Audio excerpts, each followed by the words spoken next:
Welcome back to A Gentleman's Review. I'm Art Hampton. I'm your host here, bringing you the news that the mainstream propaganda does not. And joining me again this time is Tim Brown. And we're going to be talking a little bit about militias. And so everybody knows the Second Amendment. We always talk about the right to bear arms. But what about the other part of the Second Amendment? A well-regulated militia. Now, does that mean that the government regulates the militia? What does that mean, Tim? Well, they're supposed to be regular, that's for sure, and we used to know what that was like in this country. In fact, most people have a certain concept of it, and it may or may not be correct. But if you get an idea of what community watches used to be back in the 80s or the 90s, I think that's how you start them out. Where you've got men who recognize that they're the ones to enforce the law. You know, most people have not thought about it. You get policemen who are not elected they're not directly accountable to the public. I don't know if most people understand that, but policemen are not directly accountable to the public. And so they're going to be held accountable, or they're going to be accountable to a police chief, and the police chief's going to be held accountable by the city or town hall. So they put those in. Whereas a sheriff and his deputies, well, the sheriff is obviously accountable. He's an elected official, so the people, he's directly accountable to them. Big difference there. And so a lot of the militias would probably team up with their local sheriff. They would be part of, getting information there, sharing information with him, and, letting him know that they're there to be called on. You want to shrink government, that's a way you could do it. Let me give you an example. Most police officers call themselves law enforcers. They're not. They're supposed to be peace officers. They're supposed to be detectives. They're supposed to be investigators. They're first responders. That means they respond to a crime after it's been committed. Not while it's been committed. They may happen to be there at one, but they're responders. So the people who stop the crime are usually people like you and me. Yes. We're the ones who have the crime committed against us or somebody close to us, and then we're the ones who are to step in and stop it. They can come in, we can call them, they can come do their investigations, do all that stuff, and give it to the prosecutor. That's their job of what they're there to do. But the real law enforcers, according to our Constitution, is the able-bodied men of our society, the militia, or we the people, as stated at the first part of the Constitution. We're supposed to be that. You say, where's that at? Article 1, Section 8, Clause 15, 16, these are spoken of. And the militia is there, according to Article 1, Section 8, Clause 15, the militia is there to what? Make sure the laws are enforced. They're to enforce the law. They're to put down insurrections. See, they should have been called up in the states, not the National Guard. That's a federalized militia. That our founders wanted nothing of that, okay? They should have been called up in the states to deal with these riots when they go on. Yeah, and arm the boys too, by the way. That's what your Second Amendment is there for, to be a part of that militia, and you've got your right to keep and bear arms, and you're going to go together. You're going to be, some people may not like this, but you're going to be the church. You're going to be the people of God to enforce the law, okay, when people are acting lawlessly. You're going to be the ones to put down the insurrections. You're going to be the one to repel invasions. That's our job. Now, I'm outside the age range, but it's still I still would consider it my job because I'm a man. I'm a man in the society. But to start it off, what are you going to do? How are you going to do this, Tim? Well, first of all, get with men in your immediate neighborhood. Don't go getting with them, an hour away and stuff like this. Get with guys who are right there in your neck of the woods, in your district, and start having meetings. Maybe have one a night, or one a week, and not one a night. One a week. That's a long time. That would get to be a lot with it. One a week, once a week. Just meet for 30 minutes and kind of catch up with one another. What's going on in the local area? You can talk your national politics as to how it'll affect you down at a local level, but don't get caught up in that. Get caught up in what's going on right around you, because that's where it's going to hit home. Right. People get worried. Some president's going to, send them to take their guns and this and that. Well, who's going to be the ones going? Is Donald Trump going to come take the guns? Is Joe Biden going to take the guns? Is Kamala Harris going to take the guns? No, it's going to be the boys in blue that come to your house to take your guns. Yes. Okay, so you have to get in that mindset, and so some people have, it's come out and they say, well, you're a liberal, you're this. You can label me what you want, but the fact of the matter is that people have come out and said, and I think for the wrong reasons they've said it, defund the police. See, they don't want to be accountable to anybody. They don't want to have any law over them. That's those kind of people. I say, yeah, defund the police, but make sure you got something to fill it with, because it will be filled. It's not just going to go in a vacuum. It's going to be filled. And so if there are good Christian men who are not interested in getting everybody's business, but they recognize when the law is being broken, and they come together, you can start putting together things like a grand jury in your county. You can, people say, we want something done. We're sick and tired of stuff not being done. There's a place that actually has a plan. There are some people out there probably here, they listen to Q or whatever, and that guy is, or the people or the robot or whatever it is always telling them trust the plan, but they never tell you what the plan is. Well, also, didn't they trace Q down through AI or whatnot to a couple of guys in Europe? I think it was that their writing style was very similar here. But when I first heard of Q, I thought psyop. Yep. Because don't do anything. Sit back and watch. Yep. Trust the plan. It's like, wait a minute. That's exactly what they want you to do, is not do anything, so they can keep doing what they're doing. And you have people that tell you, well, they're revealing all this stuff and blah blah blah, all this stuff, and you kind of go, okay. So if you were behind the scenes, would you want your attention over here? Let me give it to you this way. When a magician does a trick, what's he doing? Well, let me get on this side of the thing. He's over here, so you're looking. Where are we at? He's over here, so you're looking like this, right? While he's over here swiping your mug, right? He's over here showing you this. That's what they do. And so they get you focused on these things, like the Liz Cheney thing. Who cares what Liz Cheney said about a babysitter? Who cares? It doesn't impact me. It doesn't impact the politics there. None of that. But they'll get you focused on these things that have nothing to do. It's to divert you away from what's actually going on. And so that's why I say a lot of this, I think, is WWE. They know that people have been dumbed down. I can already tell you that I see it as somebody who's 55 years old. I see how I was dumbed down, and I was actually taught better than kids are today. Yeah. But there was a dumbing down that's been going on for decades in this country. And so we're foolish if we don't think that we shouldn't evaluate ourselves to see if we've been dumbed down, to see if we're easily manipulated by a guy's words or his persona or whatever. Because I'm telling you what, you look back in history, when tyrants come, when they rise up, it's the people who put them there. Exactly. The people put the tyrants in place, and they praise them. Hitler was elected. Chavez was elected. Stalin. Xi Jinping was elected. I mean, in China, you vote too. You got Communist 1, Communist 2, take your pick. I mean, it's not a choice. I mean, or in our case, liberalism or communism or communism light, I guess. It's really not. It's the illusion of choice, I guess you could say. And I do want to touch on the direct accountability of the sheriff and of the militia, the people. A sheriff, they're elected by the people. His kids are in the community. That he goes to church with you. You go to church with him. Our kids play together. You play ball together. You do this together, and he is accountable to the people. So when the government attempts to oppress you, they don't go to the sheriff. They never go to the sheriff. Yep. They go to the chief of police. They utilize the FBI, the CIA, all these government organizations. Quite frankly, there's no constitutional justification for any of those organizations to appeal to oppress you.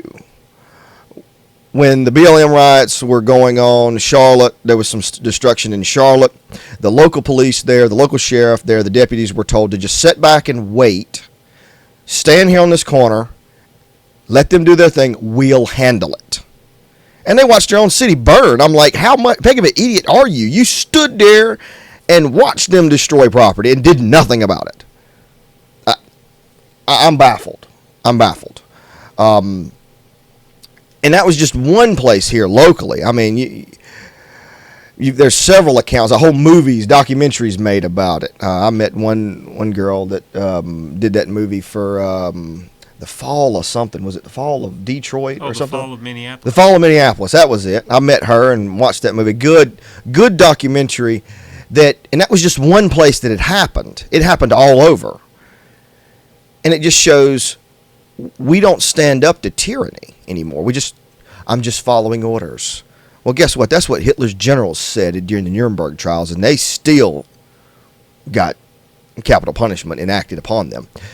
And so having direct accountability to the people, the sheriff, is key. Look at what happened a couple of years ago in Canada when you had the trucker convoy.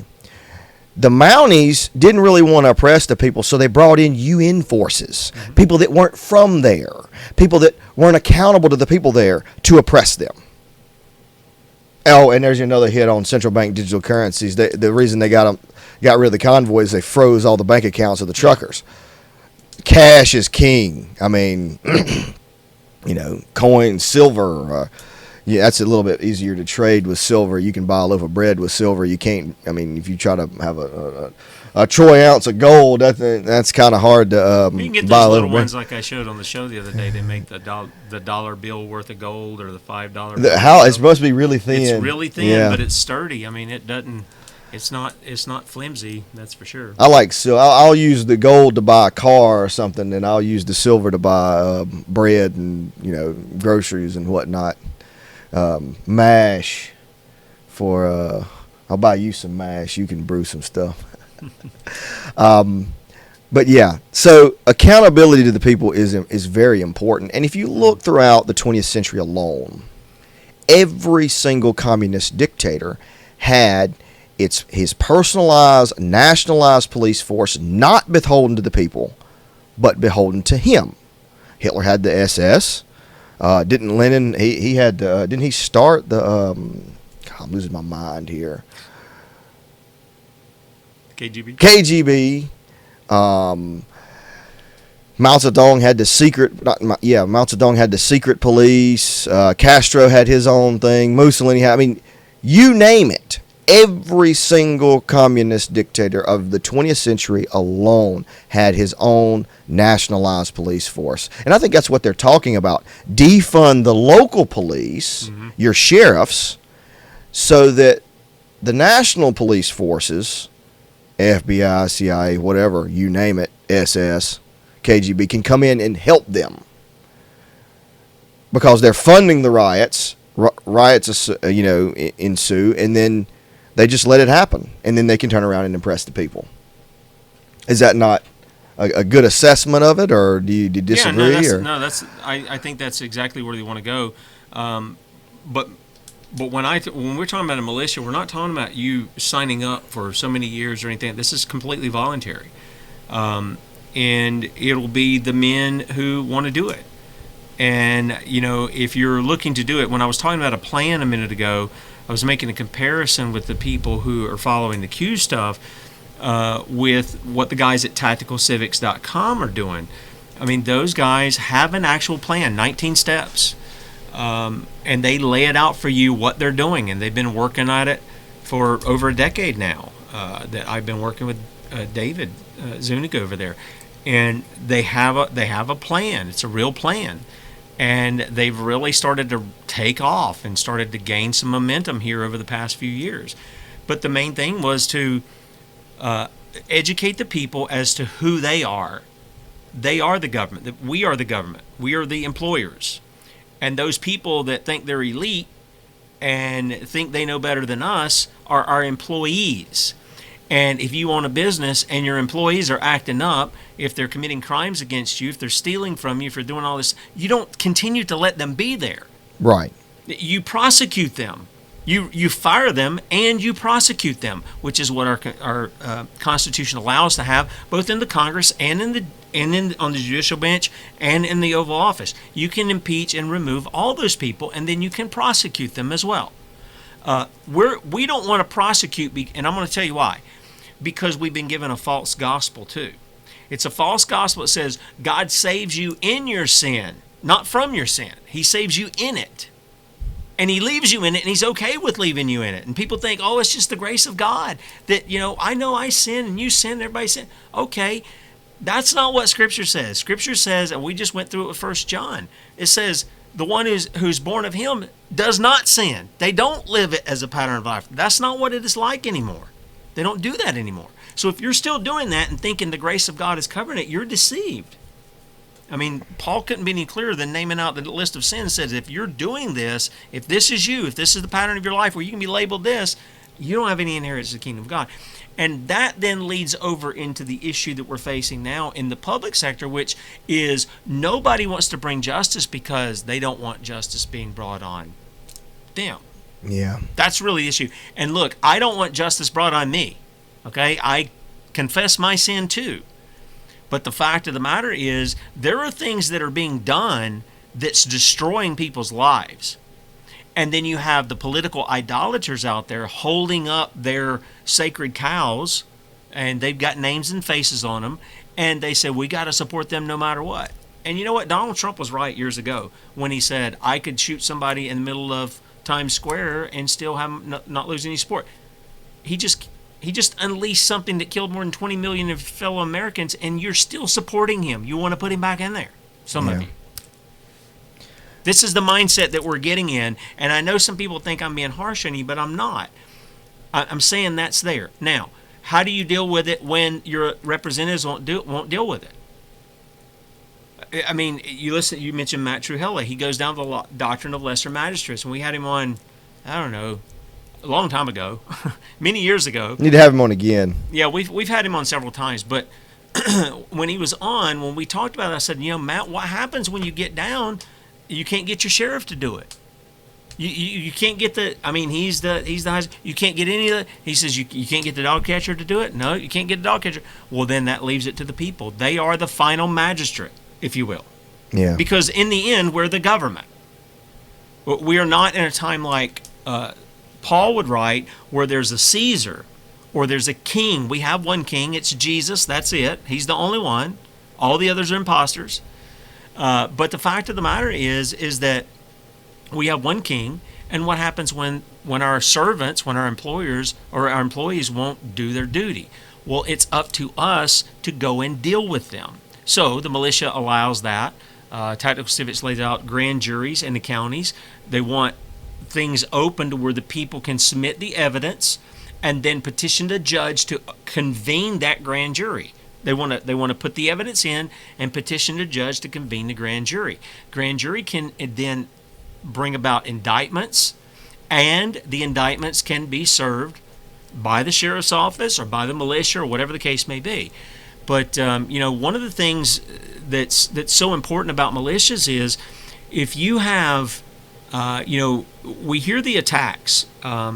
They tell us that we're not going to have anything. We're going to be happy. I'm fine with not owning anything per se. I want to put my stuff in a trust because I'm going to leave it anyway. I can't take it with me, and I'll be off the planet, and somebody else can. They can still use the stuff, but it's not mine. It's not my name. So I don't open myself up for lawsuits that way either, because nobody can get anything from me because I won't own anything. But when you're talking about people losing their homes, some people are getting, their taxes are going up. Their insurance are going up. Where were we at? Florida. We were talking about that. People in Florida not paying their insurance because it was stupid money every month it was more than the house probably cost. Yeah. And so they're gonna foreclose on their house. Well, I got to ask you something. Do you think it's a moral thing for somebody to come and take somebody's house? Do you think that's a moral thing? No, that's very immoral. It's very immoral.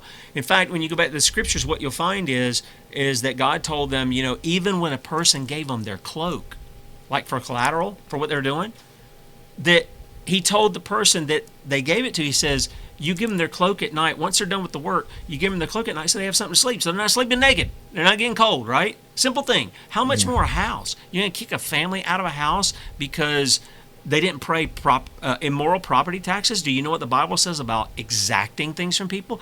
See, this is where the militia interposes themselves in between the tyrants and the fascists that they're working with and your neighbors and you. And that's just one example. What about if you've got CPS comes over to your house and you know the family is a good family? You know there's not anything bad going on. You're over there all the time. Your kids play with their kids. You're in the house all the. You know nothing's going on, and they're over there wanting to take kids. Who's going to interpose for them? See, nobody's talking about this stuff. They just think, well, not all government's bad. You should just assume it is, and that you're the remedy to it. That's what you should assume. I think it's people not understanding the sinfulness of man. I mean, well, good that's it. night. Yeah, That man, is. Oh. That's totally it. Because they say they want to have faith in man. If your faith's in man, it's in the wrong place. And that includes me or Arthur. Don't put your faith in any man. I mean, you can appreciate men and what they say and what God's done in their life. But as Paul says, you only follow men as far as they follow Christ. Right. And where they leave him off, you leave them off in that area. But the militia seems to me to be the very natural approach of a community. And when you go into, was it 1st or 2nd Samuel? I forget right off the top of my head, but you have Gideon. And God basically shows you the militia. He whittles them down from, 30,000 people to like 300. Yeah. And you'll also see in there when God does that, it's all voluntary. And he has certain people that says, go home. You just got married, you need to be at home. You just planted a vineyard or a garden, you need to be at home. Yes. Your mind's on that. It's not on this. You just bought a house, you need to go live in the house.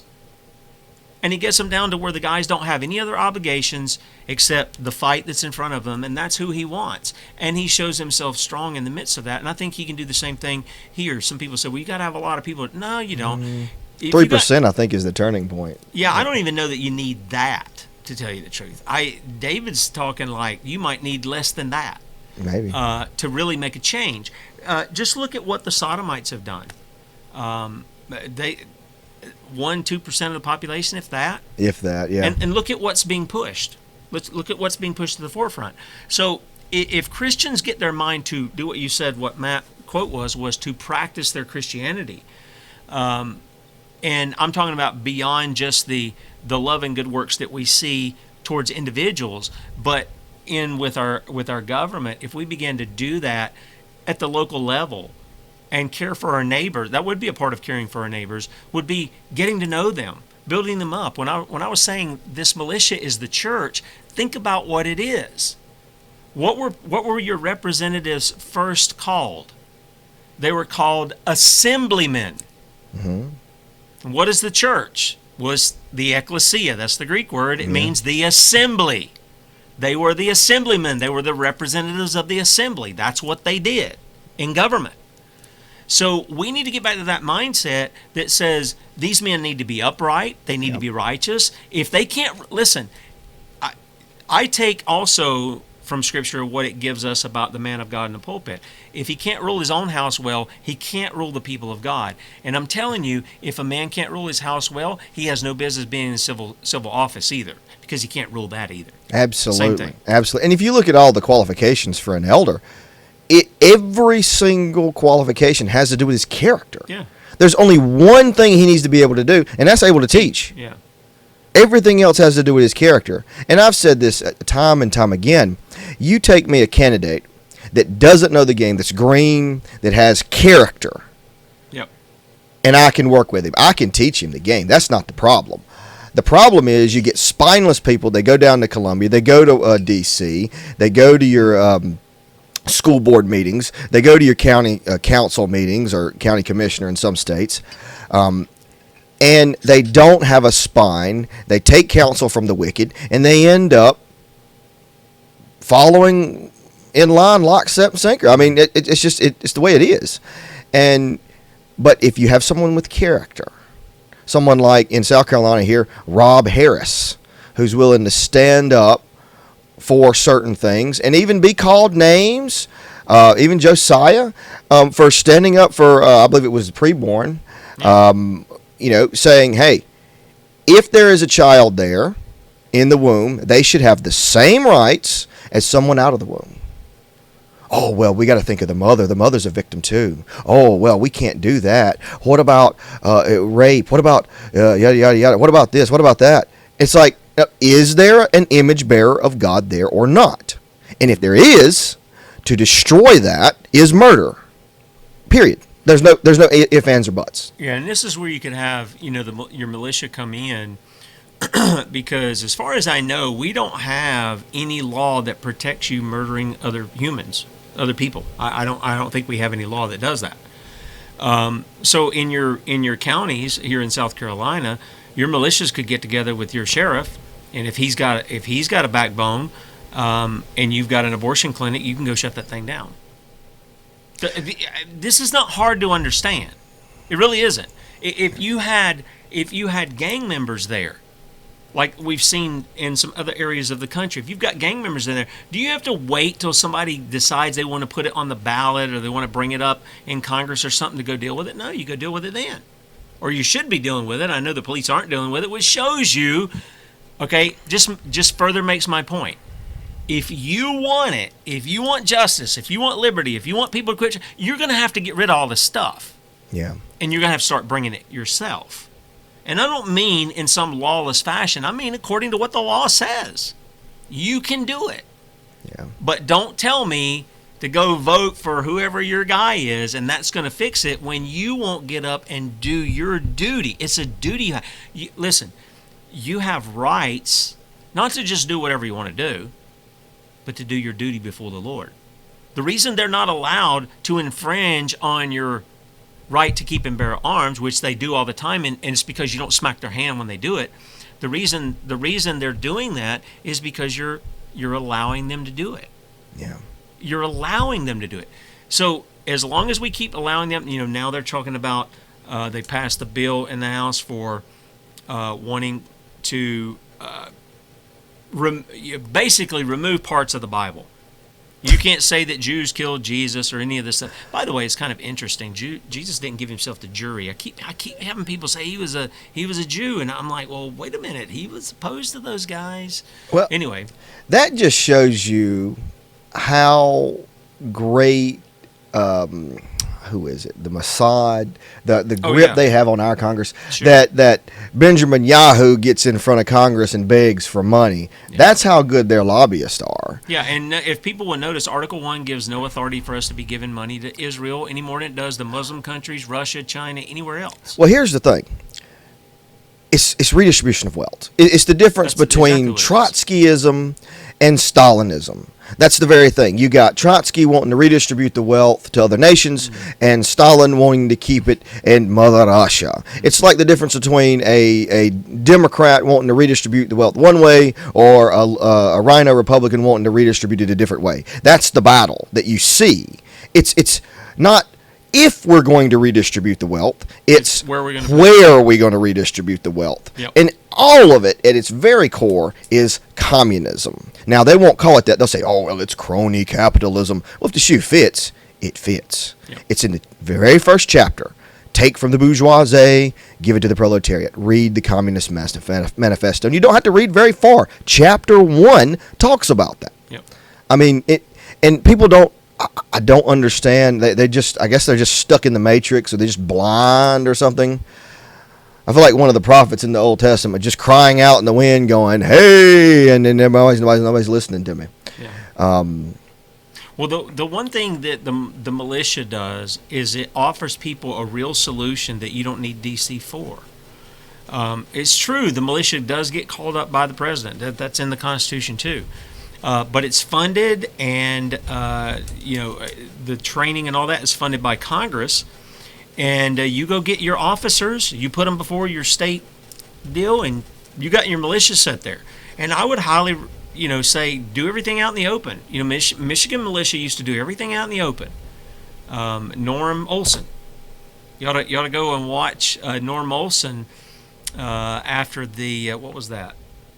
What was the dude did Oklahoma City bombing? Yeah, you ought to see his time there in Congress when they were trying to demonize the militia then, and hear him call out people like Arlen Specter for the kind of criminals that they are in D.C. I mean, Norm was a man's man. He talked like a man there, and he explained what the militia was there to do, and it was not the stuff that they were trying to pin on them. And so, I highly encourage people I know people are scared of the word militia. I get it. Well, you don't know if they got feds. Yeah, I know they do. The one thing you're going to have to do is you're going to have to seek the Lord to protect you and to give you discernment. That's the first thing. And then the second thing is anybody that's going to be in the group of your militia, they need to come at the witness of at least 2 people in your group, or they don't get in. Yeah. You keep that group tight knit, because the moment you get an informant, and you keep the phones out of it, because they're not all that we're scared. Anyway. We don't plan anything illegal or trying to attack people. Militias are completely defensive as far as I'm concerned. Yeah. They're completely defensive. But you get rid of your phones. You don't want them listening on to anything that you say. It's none of their business. Yeah.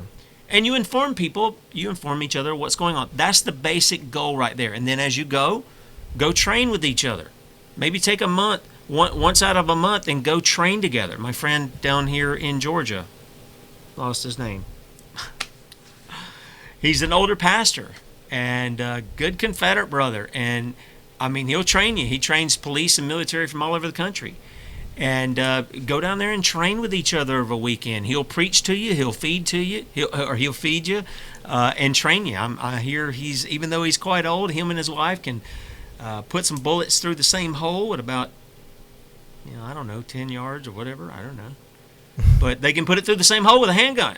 That's pretty impressive. That's pretty good for a handgun. So, you can do those things. You can get with the sheriff. You can start learning how to gather evidence. I mean, these are things that you can take over. And then, I got my own idea if I was ever sheriff, because I consider running for that. Start as deputies either die or they retire or they're fired or whatever.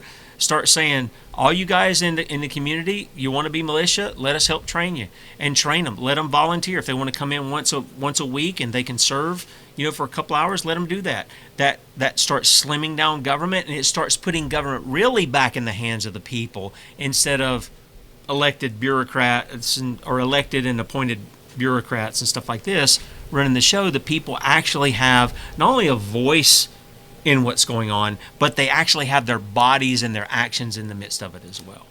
Well, that's awesome. And I want to continue this conversation in part 2 of constitutional militias. But right now, thanks for joining us. And if you like this thing, or if you don't like this thing, still like it, share it, and subscribe it. And this is a gentleman's review. And I'm Art Hampton, your host. Have a good day.